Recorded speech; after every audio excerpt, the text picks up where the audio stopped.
അത്രയും സ്നേഹം നിറഞ്ഞവരെ, നോമ്പ് കാലത്തിലൂടെ നമ്മൾ യാത്ര ചെയ്യുകയാണ്.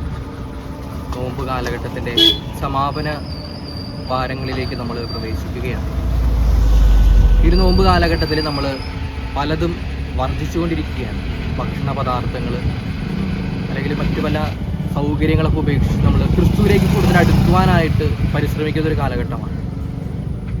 നമ്മൾ ആത്മാർത്ഥമായിട്ട് ചിന്തിക്കേണ്ട ഒരു കാര്യം, ഈശോയെ എത്രമാത്രം സ്നേഹിക്കുവാനായിട്ട് നമുക്ക് കഴിയുന്നുണ്ട്, ദൈവപിതാവിൻ്റെ സ്നേഹത്തിലേക്ക് എത്രത്തോളം വളരുവാനായിട്ട് നമുക്ക് കഴിയുന്നുണ്ട് എന്ന് ഏറ്റവും ആത്മാർത്ഥമായിട്ട് ചിന്തിക്കേണ്ട ഒരു കാലഘട്ടമാണ് ഓരോ നോമ്പ് കാലഘട്ടം.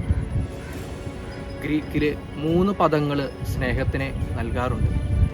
ഒന്നാമതായിട്ട് ഇറോസ്, രണ്ടാമതായിട്ട് ഫീലിയ, മൂന്നാമതായിട്ട് അഗാപ്പെ.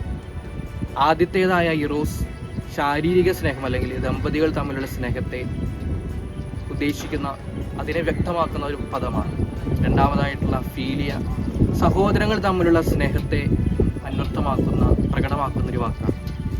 മൂന്നാമത്തേതായിട്ടുള്ള അഗാപ്പെ, അത് സ്വയം മറന്നുള്ള സ്നേഹത്തെ അർത്ഥവത്താക്കുന്ന ഒരു വാക്കാണ്.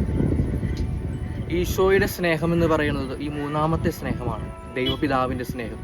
സ്വന്തം ജീവനും ജീവിതവും പോലും ബലിയായി നൽകുവാനുള്ള ഒരു സ്നേഹം. ഈ ഒരു സ്നേഹത്തിലേക്കുള്ള ഒരു വളർച്ചയാണ് ഓരോ നോമ്പ് കാലഘട്ടത്തിലും നമ്മിൽ സംഭവിക്കേണ്ടതായിട്ടുള്ളത്.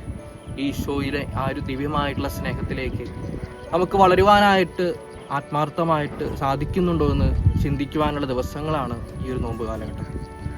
പരിശുദ്ധ പിതാവ് മരണമടഞ്ഞ ഫ്രാൻസിസ് മാർപ്പാപ്പയുടെ ദിലക്സിറ്റ് നോസ് എന്ന ചാക്രിക ലേഖനം നമ്മളിൽ പലരും വായിച്ചിട്ടുള്ളതാണ്.